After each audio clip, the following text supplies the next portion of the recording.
అప్పులకు సంబంధించినటువంటి అంశాన్ని చూద్దాము. అప్పులకు సంబంధించి 385 రోజులు, 389 రోజులు, 89 రోజులల్లా మన రేవంత్ సర్కార్ తెచ్చినటువంటి అప్పు ఎంత? అక్షరాల 1,00,000 దాటిపోయింది. ఇక చూడండి ఒకసారి ఇక్కడ, ఇగో అక్షరాల 1,00,000 దాటిపోయింది. 389 రోజులు 1,38,117 కోట్లు రేవంత్ సర్కార్ చేసినటువంటి అప్పు ఇది. తాజాగా భూములు తనఖా పెట్టి 10,000 కోట్ల అప్పు తెచ్చిరు. కొత్త సంక్షేమ పథకాలు లేవు, ఒక్క భారీ ప్రాజెక్టు నిర్మాణం లేదు. ఏడాదిలోనే 1,50,000 కోట్లకు చేరిన రాష్ట్ర అప్పు ఆందోళన వ్యక్తం చేస్తున్న ఆర్థిక నిపుణులు. ఎప్పుడెప్పుడు తెచ్చిరు, ఏడంగా తెచ్చిరు ఒకసారి ఇక్కడ చూడండి. రుణాల జాబితా చూస్తే ఎఫ్ఆర్బిఎం కింద 56,027 కోట్లు అప్పు తెచ్చిరు. నాన్ ఎఫ్ఆర్బిఎం కింద 61,991 కోట్లని అప్పు తీసుకొచ్చారు. ఇక గ్యారంటీ లేకుండా ఉన్నటువంటి వాటికి 10,000 కోట్లు, గ్యారంటీయేతర అప్పు 10,099 కోట్లు అప్పు తెచ్చిర్రు. ఇక 400 ఎకరాలు తాకట్టు పెట్టి రీసెంట్గా 10,000 కోట్లు తెచ్చిర్రు. ఇవి దేనికోసం అంటే రైతు భరోసా పైసలు వేయడానికి. ఈ 10,000 కోట్లు 400 ఎకరాలను తాకట్టు పెట్టి ఇక్కడ కోకాపేట దగ్గర ఉంటుంది ప్రభుత్వ భూమి, ఆ భూమిని తాకట్టు పెట్టి 10,000 కోట్లు అప్పు తెచ్చిర్రు. మొత్తము 1,39,117 కోట్ల అప్పుని ఈ 389 రోజులలో చేసినటువంటి అప్పు ఎంత? 1,38,117 కోట్లు, 117 కోట్లు. మరి ఏం చేసిరు ఈ పైసలన్నీ? ఎక్కడెక్కడ పోయినాయి ఈ పైసలన్నీ? ఎవడు మింగిండి ఈ పైసలన్నీ? ఒక డిసెంబర్ నెలలోనే చూడండి, ఇక చూడు, ఒక డిసెంబర్ నెలలోనే ఈ డిసెంబర్లో 3 తారీఖు నాడు 2,000 కోట్లు తెచ్చిర్రు. డిసెంబరు 17 తారీఖు నాడు 1,500 కోట్లు తెచ్చిర్రు. ఇంకా రేపు, ఇవాళ ఏం లేదు, రేపు సోమవారం నాడు, ఇవాళ సోమవారమే కదా, రేపు మంగళవారం నాడు ఇక 31 మళ్ళా 409 కోట్లు తెస్తున్నారు. ఆర్బీఐకి వెళ్ళేది బాండ్లను కుదబెట్టాలి, తీసుకురావాలి, సెక్యూరిటీ బాండ్లను కుదబెట్టాలి, తీసుకురావాలి, ఇదే కథ ఇక. సో ఓన్లీ డిసెంబర్ నెలలోనే దాదాపు 4,000 కోట్ల అప్పు తీసుకొచ్చారు. ఇట్లా మొత్తం రాష్ట్రానికి ఉన్నటువంటి అప్పు 1,38,117 కోట్లు 389 రోజులల్లా. అంటే సంవత్సరం అంటే 365 రోజులు.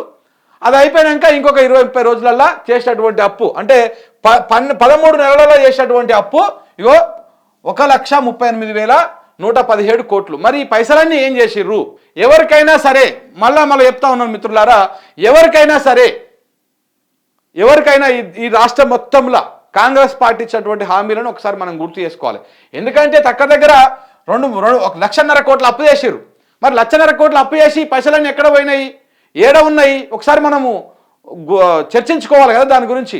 ఒకసారి చూస్తే ఏమని చెప్పారు? ప్రతి ఆడబిడ్డకు 2,500 రూపాయలు ప్రతి మహిళకు ఇస్తాము, ఇంట్లో ఎంతమందికి ఉంటే అంతమందికి ఇస్తాము, అత్తకిస్తాము కోడలికి ఇయ్యము అన్నట్టు ఏముండదు. అత్తకిస్తాము, కోడలికి ఇస్తాము, కోడలు ఎంతమంది ఉంటే అన్ని కోడళ్ళకు కూడా ఇస్తాము అని చెప్పేసి కాంగ్రెస్ వాళ్ళు హామీ ఇచ్చిర్రా? పోనీ మరి ఇంత అప్పు చేసినప్పుడు ఈ 2,500 రూపాయలు ప్రతి ఇంటికి ప్రతి మహిళకు ప్రతి నెల ఇస్తామని చెప్పి అది ఇచ్చిర్రా? అది ఇయ్యలే. ఇంకొకటి ఏంది, రైతు భరోసా 10,000 ఇస్తున్నాడు కేసీఆర్ ఏడాదికి ఎకరానికి, మేము 15,000 ఇస్తాం ఏడాదికి ఎకరానికి అని చెప్పేసి కాంగ్రెస్ వాళ్ళు చెప్పారు. ఇచ్చిర్రా? 2 సార్లు ఎగ్గొట్టిరు. ఇయ్యకపోగా కేసీఆర్ పైసలు కూడా ఇవ్వకుండా ఎగ్గొట్టిరు 2 సార్లు.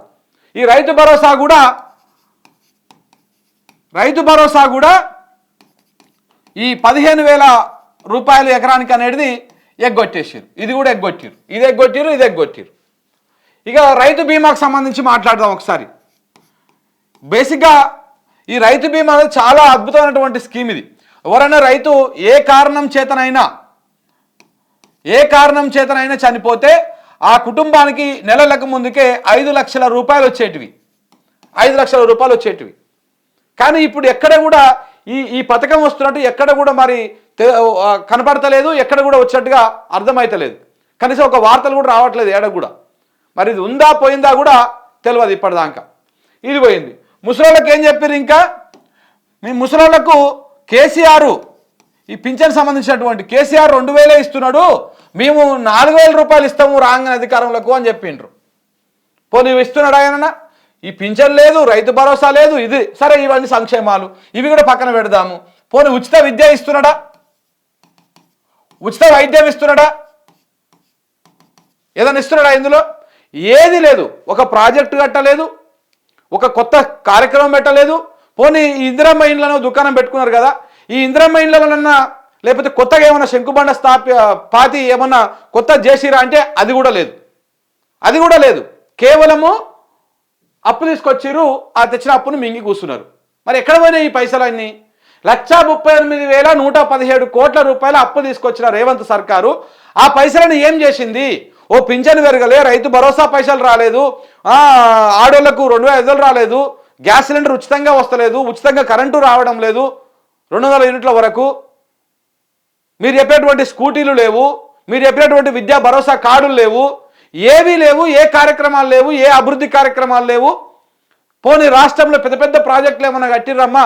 ఈ పాలమూరు రంగారెడ్డిని ఇంకా పూర్తి చేసేసిర్రు తొందరలో, అలాగనే డెండి లిఫ్ట్ ఇరిగేషన్ని పూర్తి చేసిర్రు, ఆడ మిగిలిపోయినటువంటి గోదావరి మీద ఉన్న ప్రాజెక్టులను తొందరగా వీళ్ళు రాగానే వెంటనే పూర్తి చేసిర్రు అని చెప్తాను కూడా ఏమీ లేవు.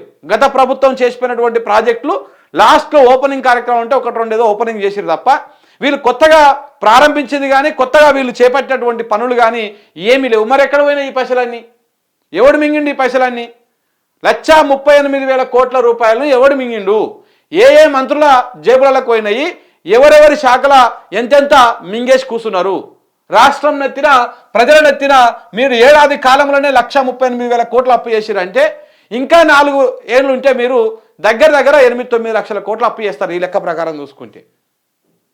5 ఏళ్లకు 5 లక్షలు వేసుకోండి, ఇంకొక 50,000 ఎక్కువనే అవుతా ఉన్నది, 30,000 కోట్లు. మళ్ళీ ఇవి వేసుకున్నా కానీ అవి 5 ఇవొక 2.5 అయిపోయి ఈడికే అయిపోయి 7.5 కోట్లు, 7.5 లక్షల కోట్లు. పోనీ ఏమైనా చేస్తున్నారా అంటే ఏమీ లేదు, ఉన్నదాన్ని ఆగం చేసుకుంటారు తప్ప వీళ్ళు కొత్తగా ఎలగబెట్టేది ఏమీ లేదు. ఆర్థిక క్రమశిక్షణకు సర్కారు పెద్దపీట వేస్తోందని ప్రభుత్వ పెద్దలు చెప్పుకుంటున్నారు, కానీ అదంతా ఉట్టిదేనని అప్పుల లెక్కలు చెబుతున్నాయి.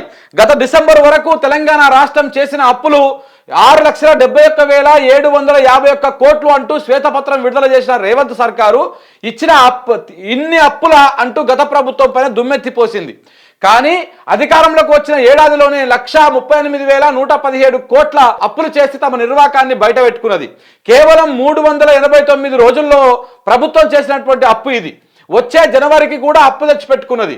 దీంతో రేవంత్ సర్కార్ కాస్త అప్పుల రాజ్యగా మారిపోయింది. ఇందిరమ్మ రాజ్యం కాదు, ఇది అప్పుల రాజ్యం. పొద్దుగా లేస్తే అప్పులు తేవాలి, తెచ్చిన అప్పును మీ కూర్చోవాలి.